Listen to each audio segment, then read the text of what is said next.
Film's on. Okay. We're live. Ah, we're live. We're Okay. live. Okay.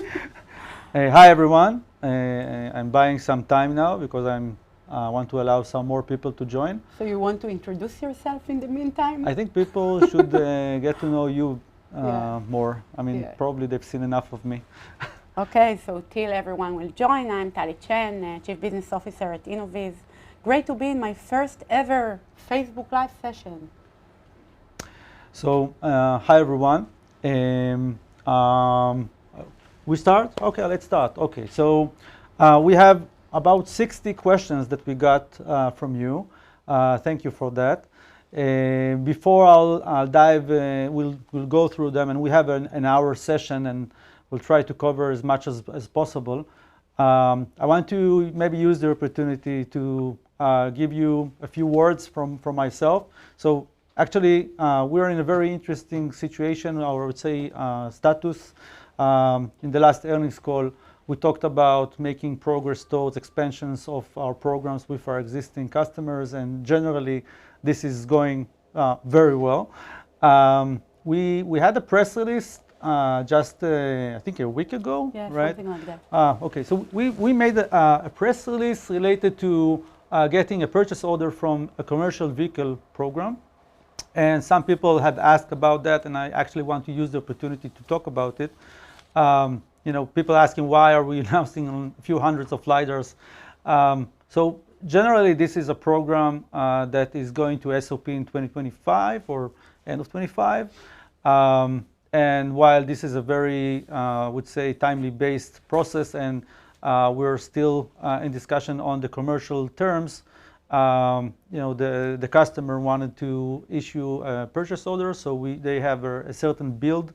They have a build of fleet this year, which they wanted us to be able to support on time, and therefore they did not want to delay the process, and provided us the PO while we were still kind of converging on the terms. I believe it will converge relatively soon. In general, it's a very interesting and important program for us with multiple lidars on the vehicle. And you know, of course, once that happens, we will be very happy to let you know. Other than that, there are good momentum with several RFQs. We got several RFQs just recently. OEMs basically that moved from RFI to RFQ, which I think that are basically an RFQ means that it's going to be closed in the next 6 months. Maybe last thing, there were many questions that came in related to our financial stability, people asking about how we're going to make money. Just maybe a good, I mean, we'll answer those questions, maybe a good indication. I mean, we've gone through, as a company, when we're going through a process as becoming a tier 1 to companies, we're also going through financial audits, and those questions are asked. Just a week ago, 2 weeks ago, Yes. We've passed that audit with an OEM who is actually going to make sourcing decisions relatively soon. Of course, there are many audits, not only the financials, but you know, an indication for the financial robustness and getting a green light for nomination on that term. From external auditor. Yeah, from external auditor was granted. So I think this was something that I wanted to share with you. Maybe one more thing, and you know, there are a lot of questions that I think it's important. We will touch them. Yeah, we'll touch them. Okay, so let's start. No, if there are more. So, Omer, what is the first one that you want to go with? No, you choose one. This one. Okay, so the first question that we got is what are the main requirements in the current RFQs of the car makers? So as Omer actually indicates, we have an amazing pipeline of opportunities. We have many RFQs, and I can say that it's very versatile in terms of the regions that we are active. It's not just one region, it's across all. In RFQs, basically, there are few items that are being asked. First, obviously, it's the technical issues. In the performance, we're talking about the range, we're talking about the field of view, the resolution, and so on. That here, obviously, our Innoviz 2 is much more advanced in terms of performance and so on versus the competition. Relating to other demands, we're talking about mechanical demands, such as the mounting position, the size of the LiDAR, and so on. We will touch that later on. Second item relates more to the operation and to the quality, and here, as we stated in the beginning, and we'll talk about it later on as well, Innoviz is now a Tier 1, was audited, was accepted as a Tier 1 by few OEMs, and this is something that means that we meet the quality requirements and the operation-related requirements of the OEMs. And the third item obviously relates to legal and commercial, cost of the LiDAR, the NRE, the tooling costs, all the legal liability, etc. Innoviz is positioned excellent in all these points. We have very talented and capable teams that actually discussing directly with the OEM, covering all these different aspects, and very, very busy with this diligence towards nominations. Yeah, I mean, maybe one point I want to add to this. Some people ask us about why we don't have our own factory, and where are the videos of our own factory. Maybe to answer that, and it's, just to understand, for example, when we were audited by Audi at the time, to become their Tier 1, they cannot nominate a Tier 1 on a future to be a factory. I mean, when making a nomination, you can't say, okay, at one point I will have a factory, at one point it will be automotive grade, at one point it will deliver units. You actually need to submit all this. Everything needs to be available. I mean, they need to visit the factory, they need to see it. Of course, Innoviz doesn't have our own automotive grade factory, and in order to be nominated, we had to point at an available factory. For that, we pointed on a contract manufacturer we work with, and that's going to be the SOP production line. Obviously, in the future, that might be a possibility, but for the production lines that we are going to serve our customers in the launch that in the middle of the decade for Innoviz 2, that will be based on contract manufacturers. Of course, we are developing all of the processes, all of the automation is done by us, but this is something that I wanted to touch. I'll take the next one. Sure. So it says, you expected that 2023 will be a critical year for the industry. Are you experiencing any slowdown? So the answer is actually no. My point of view is that in the last decade, there are many new car makers, newcomers. Differentiations was more difficult to have. I think the biggest differentiation that happened in the last decade was the EV. Some companies managed to benefit from pursuing being on the EV space earlier. I think that differentiation is diminishing now, and it becomes more difficult for car companies to differentiate themselves. I actually think that the more sustainable differentiation that will happen in the next decade is going to be by software and level 3. And therefore, today, Innoviz is either awarded or working towards an award with 9 out of top 10 car companies. And I think it shows the importance that car companies see in this market.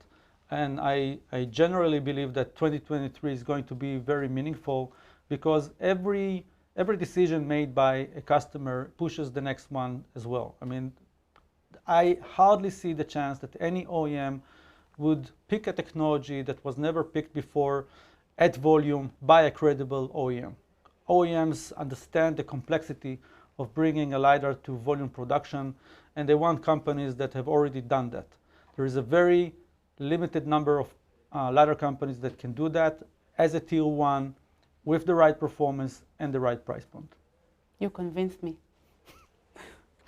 So the next one is the launch of Innoviz LiDAR on BMW 7 Series in 2023, still That's valid. Like half of the questions. Yeah, and I'm like, I have very long answer, but I will answer with simply yes, of course. Yes, yeah. Yes. Yeah. We are very excited to have it. That, I mean, I think that we'll buy a BMW with our LiDAR. I thought that you promised all the employees of Innoviz Series 7. Yeah, definitely. Now, I mean, of course, we've been working on this for a very long time. With COVID being in between with 2 years without being able to travel, having the, I don't know if you know that, but we ramped up our first production line of Innoviz 1 in March 2020. Oh my God. In Germany, it was our first new Everything production closed in March. Tell me about it. We couldn't travel for over a year, and so I think to the production line. So how you did it? You did it remotely? Over the phone. Yeah, I mean, Crazy. we did like a war room. Seriously. Crazy. It was crazy. But I think, while it was very difficult, I think we learned a lot. I mean, it was at the high attention of so many people, including myself. I became an expert in glue. You don't know how complicated this How many topic types of glue are there? Look, I think that part of the lessons learned that we had from Innoviz 1 to Innoviz 2 is the fact that we are designing the production line here. I was willing to give my room for that. If there is no space, it will be in my room. I have no way in hell Innoviz 2, design for manufacturing, will not be in our own offices. And I think it proved to itself very much. And we see how we fast see it in the ramp up. The Yeah. ramp up is very, very fast. And the NPI line is actually here and amazing. We should take videos and show it to our audience. I think we showed something, but yes. Yeah. Okay, it seems that the volume market for Lidar, automotive, non-automotive are still relatively low, at least in 2023 and 2024. When do you think we'll reach 1 million sensors, Innoviz 1 plus Innoviz 2 combined annually? So I think the 1 million is maybe the less interesting one, but I think it will be exponentially growing. I think the inflection point probably would be around 2025, where we have different customers that are jointly together will be at 100K to 100K. And I think that will be a very important milestone for us. Generally, our production, I think that's maybe a question for later. I saw one of the questions regarding the scalability. But I think that it's important to emphasize in this question that basically big portion of our revenues in these years can be generated from NRE. So it's not only about reach 1 million sensors. You're right. It's also about that. You're right. I think people that try to understand the financial projection of Innoviz, this is something that's a message that we brought last earnings call, and it was the first time, and probably we should have done it earlier, because when we're thinking on business and how, what will generate meaningful revenues for the company in terms of, when we quote for a program, we don't only quote for the LiDAR, we also quote for NREs. It's very traditional that OEMs pay tier ones pre-development, for the pre-development stage, and those could be very meaningful amounts. I mean, but I think that it was right on time, because actually we started recently, about a year ago, to compete as a tier one, and now we understand better. You're right, but let's say like the last year when we had that design win with the Asian OEM, people were very focused on the revenues, while actually we were very focused on the design win, because it provided us very meaningful NREs. And NREs can be between 10 to even $50 million. There is a program right now that we're competing on, which is actually slightly above $50 million. So winning NREs is a great way to offset, I would say, cost and generate revenues. Maybe I'll touch a little bit on the revenues of 23, because I know that some people have asked some questions about that. So I want to start with the fact that going back to 2022, first quarter, we came in with setting targets for the year. We talked about expanding our order book by 30%. 1 month later, we came in and we said, okay, we want the VW Group, we expand our order book by 100 and something percent. And people were asking me, okay, so why did you set a target for 30%? I mean, you knew that you're competing on this program. You could have set a different target. Why surprising the market? And the reason is that, while we knew that there is that opportunity, and we thought that we're in a good position to win, we didn't want to have too much variance to our, I would say, targets. And I think this is the same way that we approach the targets that we set in our first quarter of 23. There are several deals on the table right now that Innoviz is now competing on that could also generate more meaningful revenues also for this year. Of course, we want to do that while we complete them. There are several programs that we are, I would say, very close to get them. And once we'll do it, we'll be able to, I would say, change our guidance. So I think this is something that, I want to touch. Of course. So the next question, and I wish we had Lidar here, was in your annual report, what causes the cost of revenues to be bigger than the revenues themselves? And basically it relates to the previous question because we're still in low volume rates and so on, ramping our production and so on, and that's the reason that in the future, obviously, we hope to see improved margins, and in this case, the scenario will be completely different. Yeah. Okay. Take the next one. Yeah, you were taking it? Go ahead. I don't know. Can you summarize the Innoviz advantage over its competitors in both functional technology and cost over the competition? Well, I think that Tali touched some of that earlier. I mean, there are different categories that eventually, I mean, it's important to understand how an OEM chooses a supplier. And it chooses a supplier, not only a technology. I think this is important. You need to meet a certain performance because otherwise you don't meet with the KPIs that the OEM is looking for. Second is, of course, the pricing. And I think on both of these cases, Innoviz has probably one of the best solutions out there. And then you have the computer vision. And the computer vision is something that could actually be completely, I mean, could make you completely irrelevant because I think most of the programs that we're competing on, computer vision is a must. And I think the fact that we're launching this year, not only with the Lidar, I mean, people know Innoviz mostly through the Lidar, but Innoviz is developing also the computer vision. And I hope that you understand how much effort and design that requires. We're launching this year with the Lidar and the computer vision. And amazing. And you're thinking about like BMW driving decision going to be based on computer vision that Innoviz is delivering. You can imagine it requires a very high level of a very high degree of I would say perfection. And that's something that's an asset because data is asset and mileage is asset, and the fact that we are working also with the VW and providing our perception software will continue to allowing us to increase that asset. The last is related to industrialization. I think this is like one of the things that Innoviz today is really in a good position. We have gone through automation, automotive grade of our first product. We're doing the same with the second one. I think this is, again, going back to the fact that a car company would not choose any technology that wasn't sourced by another OEM and doesn't have the experience of bringing automotive. I think this is where we're really outperforming. Yeah. The next question actually relates to more an industry type of question. Can you explain the process of design win from RFI to RFQ? Because a lot of investors understand badly the difference between a design win and a POC. Also, which type of contract are your design win? It's actually a question that I was very happy to see because I think that Innoviz is very unique here in what we are announcing, and in a minute I will talk about it.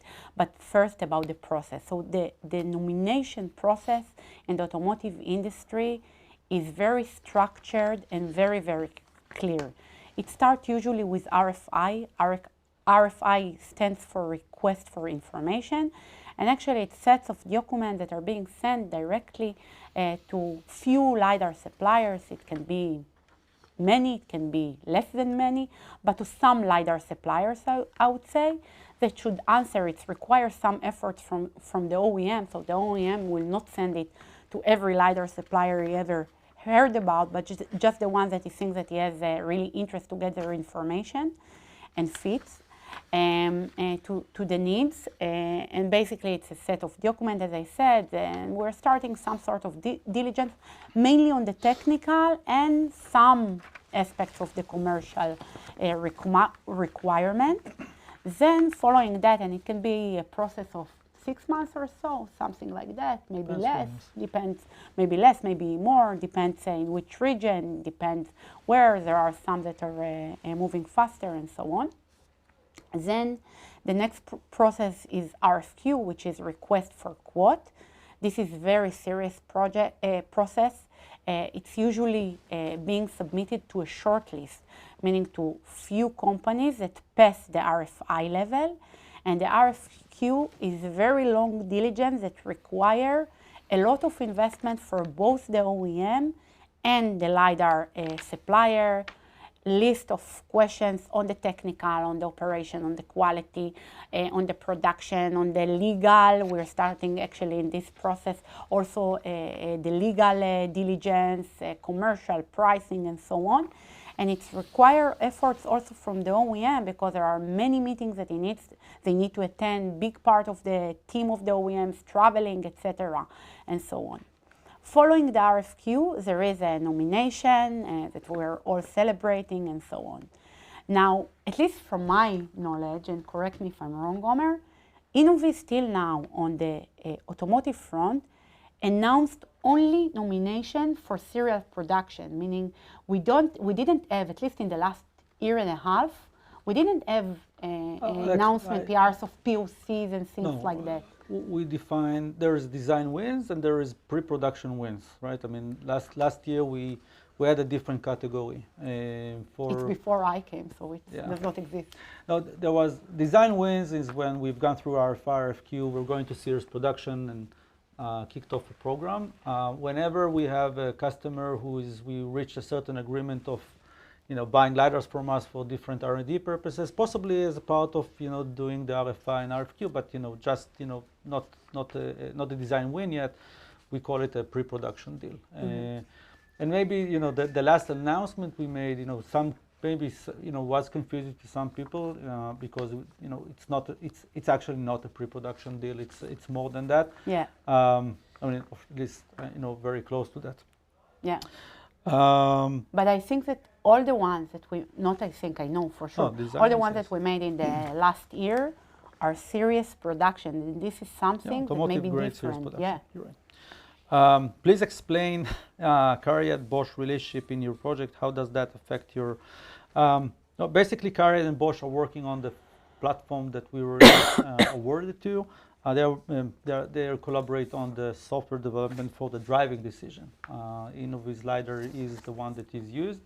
Currently, we're in discussion with VW and CARIAD on being incorporated into additional platforms. We're going through a certain design, modular design that will allow us to be mounted in different locations. And we will update once that will get to maturity. Yeah. The next one is this one. Yeah. You announced over a week ago that you got PO from a commercial vehicle. We touched it. Yeah. But maybe one more thing that I want, or a few more things that I want to indicate regarding this press release. So obviously we wouldn't release a press release just about few hundreds of lidars, but few things that are important to mention. First off, it's included the statement of advanced discussion for a fifth nomination that I think that is important, obviously. Second, we're talking about a commercial vehicle versus consumer vehicle that is also differ. It's a new design with a different architecture and so on. And one more thing that I want to indicate. Basically, a sample pricing is different than a mass production pricing. And sample pricing, and we're talking about, even if it's few hundreds, we're talking about samples, which is much higher ASP versus series production pricing, and it can imply on revenues. Yeah, sure. It's a multi-lidar configuration for a very interesting partner. Yeah, and I think that the PO just proved the maturity and where we are in the discussion. Mm-hmm. I want to touch maybe quickly 2 questions on the technical. There was one question I saw many times about dynamic dynamic field of view. Yeah, maybe I'll answer that just to get it off, get it out. Where is it? Something. Oh yeah, we are hearing that all RFQs out there are requiring dynamic view lidar. What do you think about static versus dynamic view, and what will win the industry? So actually, the reality is that car makers would require a static, and I'll explain what I mean. generally, having a dynamic configuration of the LiDAR is great because if there are different customers and have a possibly different mindset of how the LiDAR should act, then you can buy software, possibly configure it to set it up to whatever the customer is looking for. But generally speaking, and I've gone through this process many times with OEMs because our LiDAR is also highly configurable and we can change things dynamically, also touching the region of interest, etc. OEMs do not allow you to change configurations of the LiDAR dynamically. And the reason is because of the validation that it requires. It complicates very much their ability to validate the LiDAR, because if it acts if not in non-monolithic manner, and I would say based on the scene, etc., you can't really get to a point that you understand that you covered all of the testing scenarios, because it's basically an infinite number of use cases. I mean, once they do the homologation and they go on the road with all of the setup, they need to be certain that they've tested the sensor, the LiDAR, in all of its working mode. If the LiDAR is now works in an undetermined manner and it has too many modes of operations, it becomes impossible. So even if the LiDAR has a certain configurable manner and you can use it to change it between RFQs, which is great, the LiDAR cannot change the way it operates once it's installed. Maybe I'll answer another question quickly. Sure, go ahead. Yeah, the floor is yours. I like the technical questions. No, Omer, you? Yeah. Okay. Someone asked if 1550 would become significantly cheaper. I like the 1550 questions. I know. Significantly cheaper in the future, would you switch from 905 without redesigning the whole system? So, actually the answer is true. I mean, we are not that sensitive to wavelength, but I do not see any good reason to do that. And the reason is that basically, it's inherently cheaper to use 905. And since we were able to achieve performance that, as far as I know, is actually higher than the 1550, then I don't see a lot of benefit. And I am a little bit concerned with the high power lasers in regards to the camera, I would say, damage. There was just an announcement by Sony just the other day. Yeah. When using high power laser with cameras that could actually be at high temperature, when it comes to automotive, then cameras could be kept in temperatures of 85 or above. This starts to become an issue. And therefore, right now, I actually don't see a good path there, but that's all. That's all? I thought that it would be longer, Omer. No, that's all. Surprised me. China now? China. China. Yeah, China. Okay, so one question that we got is China shapes up to be a huge market with fast LiDAR adoption in cars. What are your plans to expand in the Chinese market? And basically, we tried, first off, we have a team in China, we have an excellent team in China, and we will grow the team later on for different purposes. Mm-hmm. In China, we cannot still expand about it, but we have sales teams there and FAE, etc. You tried with InnovizOne, right? Yeah. Back then. Mm-hmm. Yeah, we tried to penetrate the market with InnovizOne. We actually got very good, I would say, feedbacks on the performance and a lot of interest. We're still getting. No, we're still, but the pricing was prohibitive compared to the solutions in the market at the time. And now our team will be. Yeah. Now we're offering Innoviz 2. Yeah, is offering Innoviz 2, and we can say that the market is thrilled to accept it, and we'll see what will happen. I think our chances in China are good now. Yeah. One of your competitors is the LiDAR of choice of NVIDIA Hyperion platform. How do you think? Also like this question. Yeah. How do you think it impacts your business, and what would it take for NVIDIA to add a second LiDAR? So generally, NVIDIA has different platforms. The Hyperion 8.1 is using one sensor, but now there is a transition to the Hyperion 9, and Innoviz is, I would say, could be a good fit there, I would say.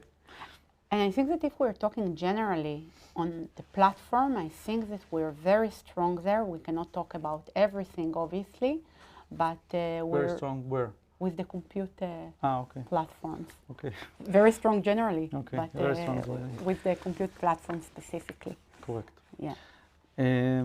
I mean, maybe I add here. We just got a request from. I mean, there are three, main compute platforms, and I think that we mentioned it in the earnings call of the first or the second quarter. We talked about the three. Yeah. And we have design wins working with two of them, which is very important. I mean, eventually. Maybe that's something important to say. I mean, eventually they don't make the decision. It's eventually the end customer who's doing the sourcing decision. But of course, showing that you have already proven work with one of those platforms, it's that the one that they work with is very important. Yeah. And I think a good indication is also, we just got a request from one of them asking us the permission that they would promote their platform based on our Lidar, which is that's very nice with the OEMs they work with. So and we're thrilled to support it, obviously. We are happy to do this. Yeah. Yes. A question: Innoviz 360 is up to 1,280 channels. Will the price competitiveness be sufficient compared to other Lidar companies when the development is over?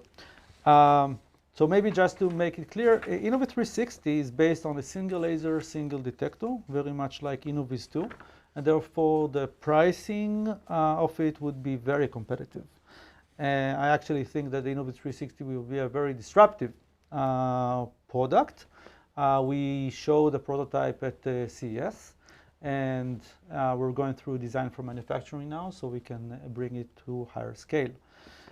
We're actually expecting to get a first RFQ for the 360 by a truck company. Yeah, we are excited that's about this exciting. product, definitely. It opens a new category for us. So we got a lot of questions about Innoviz as a tier one and what are the advantages to compete as a tier one, and do we increase our spending when we're competing as a tier one? And I think that we touched most of it, but basically Innoviz decided to change its strategy and compete as a direct supplier about a year ago. I think that the first one that selected us and we were audited by was Volkswagen, and following that we see that there is interest, and I can say that the OEMs are also keen to work with Innoviz as a tier one because it enables them direct access to our talent, working directly with us and so on, and moreover, they are not paying double margins, etc. Now, from the other end, for us, it does not add any redundant revenues or investment because, as Omer said in the beginning, we are working with CM, with contract manufacturer, and I can say that this is advantage as well because we're designing the production process. The IP is ours, and we're flexible and can move it between different CMs, different regions, as will be required by the different OEMs. So it actually does not add any costs on Innoviz and make us much more competitive, much more flexible in our offering. Yeah, it's also it's scalable because once the production line is designed by us and we can replicate it to different regions, it's relatively easy. I want to ask a question. I think I answered it, but I'll ask it again. I think it's important. You have set a revenue target for 23, which is lower than what the market expected. Do you see any way that you can eventually get better outcome? So I said it in the, I would say in my starting, I would say pitch. Yeah. Again, we've set targets beginning of the year based on already committed kind of revenues and NREs. There are several programs on the table. Some of them, are very close to be decided, or which are including that will allow us to increase our, I would say, revenues this year. I think that we're not talking about like optional and things that are in the air when we're setting. We're very realistic. And Yes, but Yeah. we're not in the earnings call yet, so Of course. I mean, this still needs to happen. But of course, once it will happen, we will update about that. You know, we've done the same in our first quarter of last year. We gave targets that were conservative because we thought that's the right approach for us, even though we knew that we have the ability to get to better results. And you know, we won the VW, and we did. Same here. So we have, you know, even when we went through the targets of 2023, it was based on knowing that there are many ways for us to do better. But once we'll firm them, then you know we can announce them. So you know, we in general, in terms of revenues for the company, the NREs is a meaningful element. And while there are tens of millions of dollars between each OEM, that will allow us to fund the business with. I mean, there are three, I would say, ways to to generate revenues. One comes from the NREs that we're going to get from the different deals. And maybe it's important to emphasize that as a tier one, this is something that we haven't been before. Now we are tier one, and we have the ability to generate much more significant. Yeah, I mean, even with our programs that we won as a tier two, we did had NREs, but of course those were, I would say, more minimal.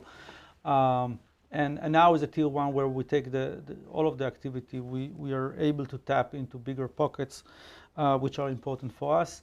And it's very standard in this industry that, you know, when you quote for a program, you quote also for the pre-production development, which is the A sample, the B sample, which are higher ASP, as we said. Yeah. So of course, so that's one resource of revenue, which comes from NREs, from programs that we win. Another comes from, of course, sales that we have out there, you know, in the non-automotive market, which we plan to grow. And the last, obviously, is the automotive, you know, once they go to start of production. So generally, those are the three main. And with the mixture of those, you know, we will, you know, once we get to the inflection point that we talked in 25, you know, we will be in a really good position.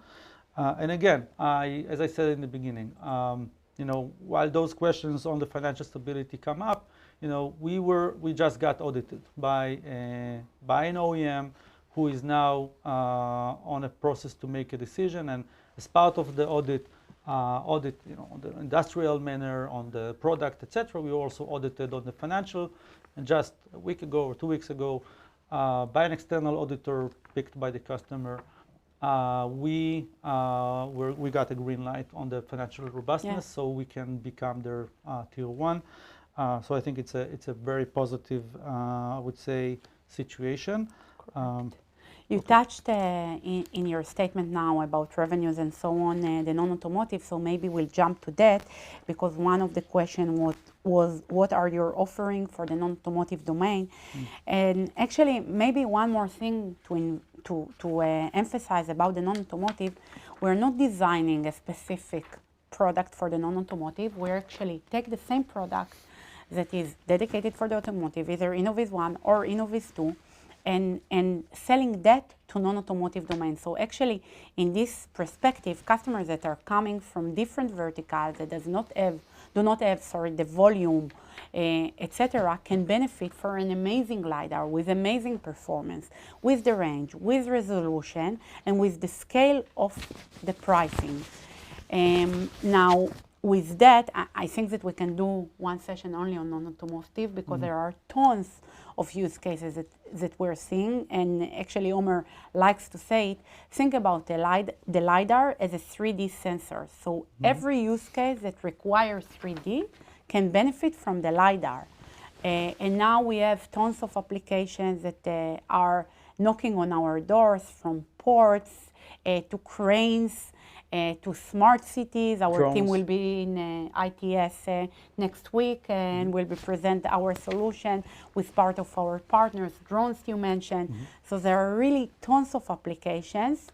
And I think that now, one other thing that I want to emphasize, we have the availability of products. So we have actually products on shelf that we can sell to customers that are interested. So I am here. Please approach me. Both Innovis 1 and Innovis 2, and while the Innovis 360 is in design for the manufacturing, we'll have that available soon. Of course. Yeah. Okay. Let me go for another question. Oh, okay. Is the current political situation in Israel a problem for Innovis? Do you have thoughts about the headquarters leaving Israel, as some other companies talked about? Okay. So while there was some tension a while back, I generally believe that actually things are going in the right direction. I think that there is no, I mean, I know that some companies have expressed some worry, but I personally believe that there is nothing really to worry about right now. You know, Israel is a very interesting country. There's a lot of opinionated people on many sides and feel strongly about what they feel. But Israelis feel strongly generally. Yeah. We like to have a lot of noise for the size of the country. But no, there is no plan of leaving Israel, and I think everything will be okay. Great. There is also a question about a meteor. No, don't do it now. Okay. I wanted to take it as the last question. Okay. There was a question that you will like, but I will start and you will fill in, of course. Innovis 2 with reduced field of view. Give me this question about the behind the windshield configuration and so on. Okay, yeah, there was a question about like in the technical being behind the windshield. Yeah, we will find it in a second. Yeah, there is a question about the product being. Okay, in recent months, competitors have introduced thin, slim new Lidar models. How important it is for OEMs to have a thin, slim Lidar for roof placement? Do you have any plans to have slimmer version of Innovis 2, or would it be another product, or do you think a trend of competitors, or is it wrong? So I think that one thing that is important to emphasize that when we designed Innovis 2, we had in mind, other than the productability and the performance and the price and so on, the approach to have modular products that we will be able to play with and will be able to fit to the needs. Now, for your questions, if we can do a thin or slim LiDAR, obviously the answer is yes. The question if we will do depends on the demand, because we don't want to create many variants. We want to basically streamline the efforts that are being done to specific variants and so on that have the robustness, I would say, or the strongest demand out there. And currently, as it seems, most of the OEMs tend either to grill or roof mounting position and less to behind the windshield. There are other impacts that Omer would love to take now and talk about them. Well, I mean, the topic of windshield integration comes up, you know, from time to time with different OEMs, and generally, I would say that my understanding while talking with different OEMs is that the big risk about integrating behind the windshield is that in order for it to work well, you need to do a very tight integration with the windshield and designed the windshield in a very, very special way. Now, the problem about that is that, as you probably know, one of the things in the vehicle that you have insurance for is glasses. I mean, the glasses of the vehicle can break and damage, and therefore there is insurance in order to take care in some cases. And the problem behind doing integration with the windshield, it actually complicates that quite dramatically, because if you're now tied to a very, very unique and specific integration with the windshield, in a way you're complicating something that shouldn't be complicated. So you should, in a way, create different variant to every OEM because it's different windshield, or? It complicates dramatically the ability to fix the windshield if there is a LiDAR and let it work again. I mean, it requires a lot of calibration and basically becomes quite difficult to manage. I'm not saying it's impossible, but it did create a friction that, at least for customers we talked with, didn't like the idea. I mean, generally, this is more of a question related to the windshield rather than the LiDAR. Yeah. Yeah. So other questions that we got, are there technologies available or potentially available in the near future that will make LiDAR obsolete? And obviously, I don't see any. Omer, do you? I mean, currently there isn't. Really, generally, when thinking about, let me give you something interesting.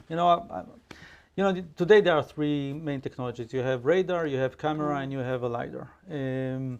And some people maybe don't really understand kind of like what are the pros and cons on each.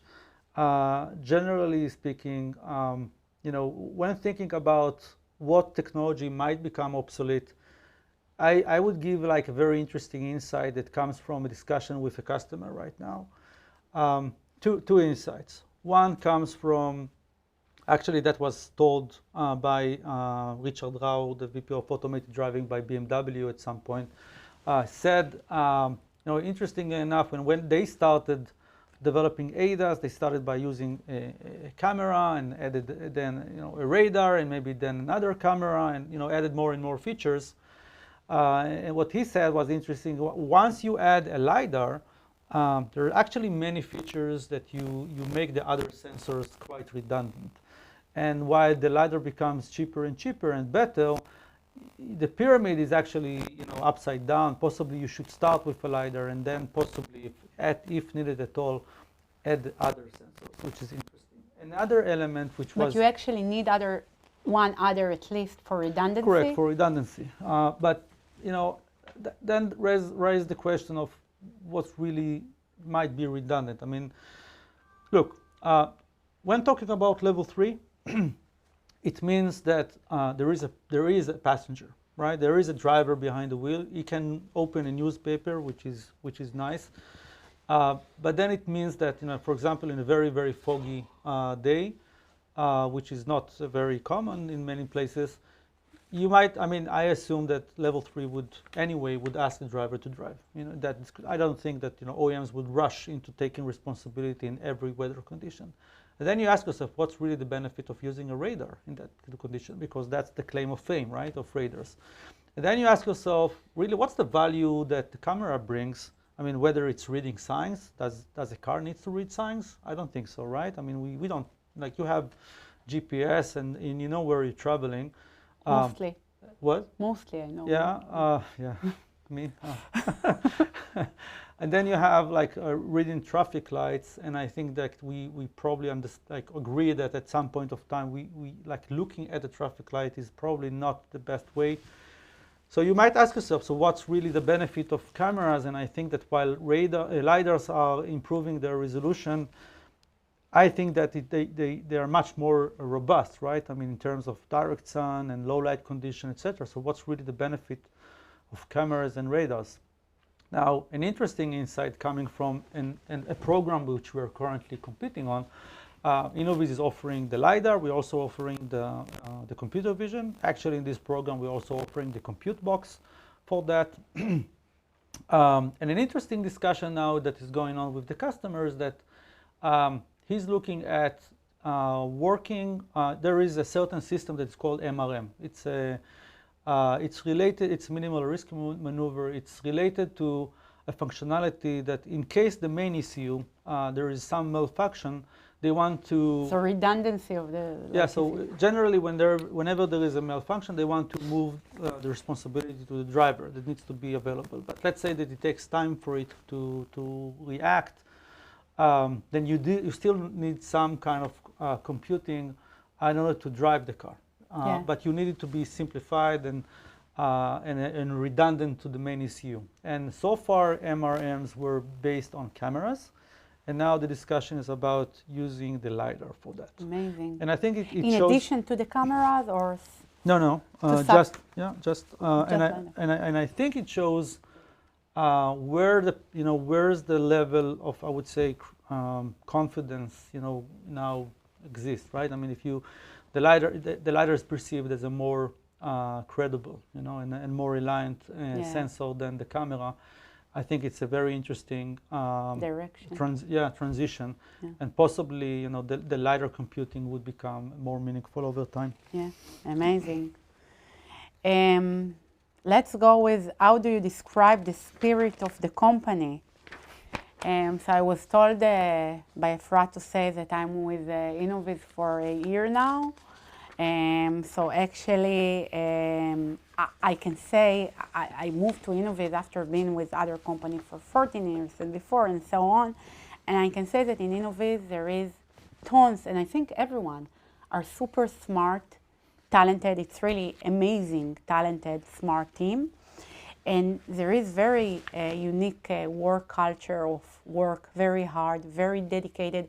I think that everyone here sees Innoviz as if it was his own. You know, people are investing time in customers. Customer satisfaction are obviously the key.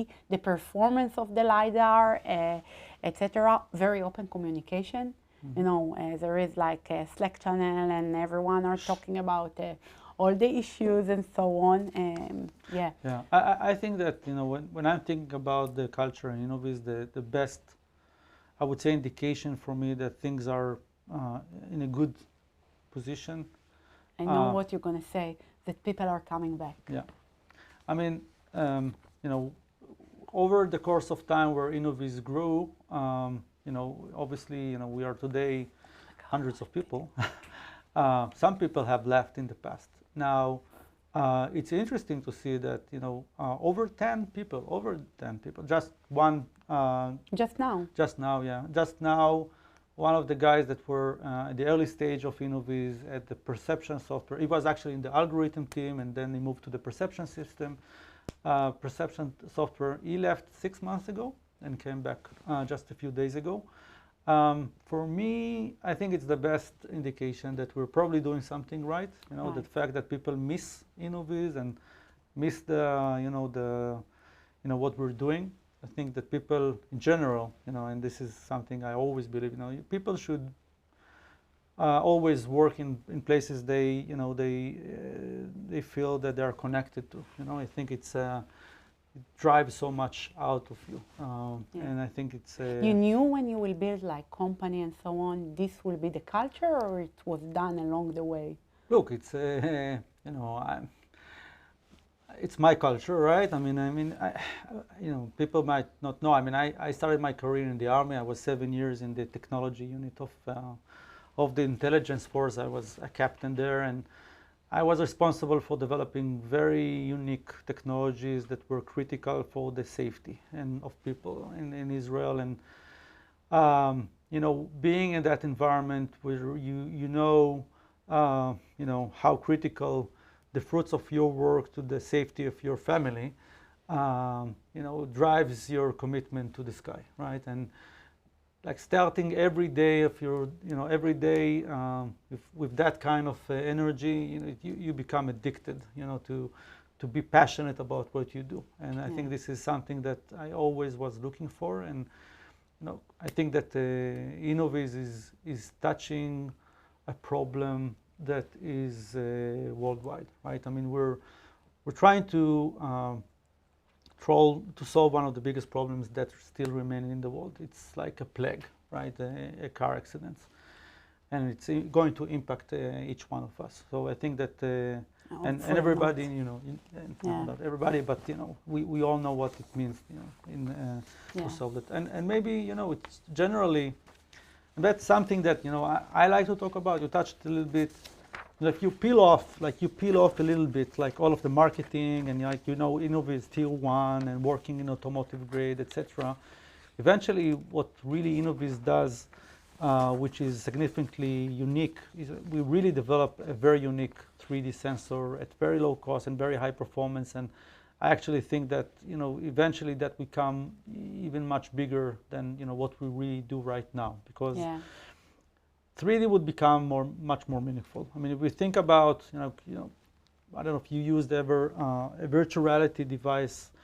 My son is. So yeah. So did. If you didn't, you have to. I think like experiencing virtual reality through these Oculus goggles is inspiring, because I think it kind of gives us an idea of how the world would develop. And I think that if you think about it, those devices are allowing us people to consume 3D, right? I mean, we are used to look at screens like the ones that you probably look at today. Those are 2D displays, and we are used to look at that, and people are consuming mostly 2D data. But those virtual reality devices are actually 3D displays, and most of the data that is available on those devices is synthesized. It's not real, it's graphics. And the reason is because there is no 3D camera. I mean, we could have actually made this session with a Lidar. We could place a Lidar here.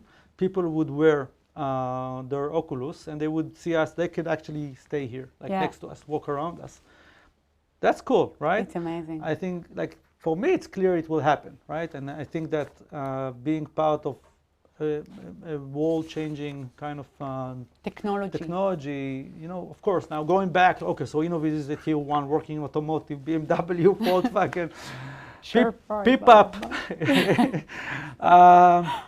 We do that, we do that for two main reasons. One, as a responsible company who's developing a technology, you always need to find which of the market is growing the fastest, and you need to be there available when and the you're decision. also committed to your shareholders and so on, and it's something Sure. that as a company. I'm just saying this is really the biggest opportunity right now, and the decision window is closing, right? Course. I mean, eventually there will be, I don't know, 2 suppliers in this space, and I think that with BMW and Volkswagen we already got a seat, but we definitely want to benefit from the momentum we have.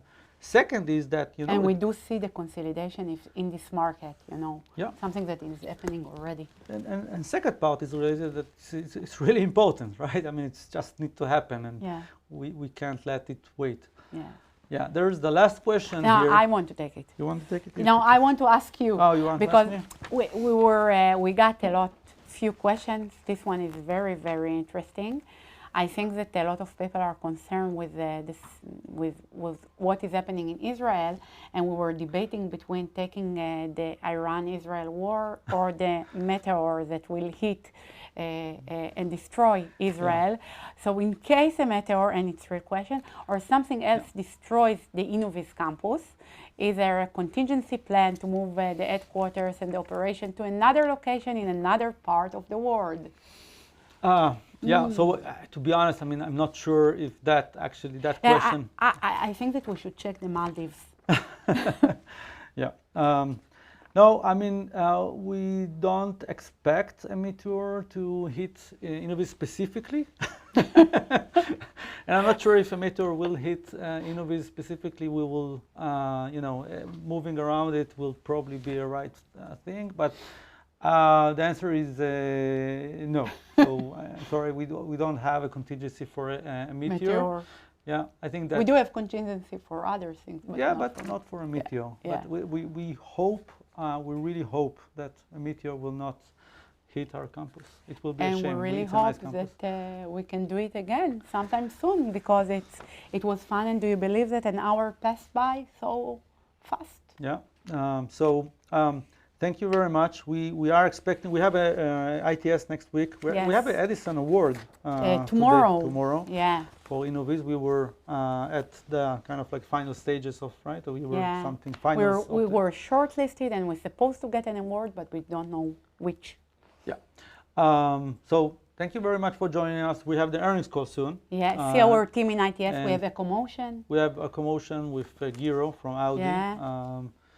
And there's really a lot of going on, Tim. I mean, I think part of the reason that I wanted to have this session is because really there's so many things that happen on a daily. Really amazing momentum.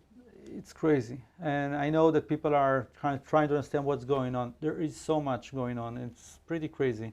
So I wanted to have this opportunity. I know that there are many things yet to talk about, but we'll continue to. And we're here to any questions. Yeah. Thank you. Okay, thank you very much. It was great. Bye. Bye-bye.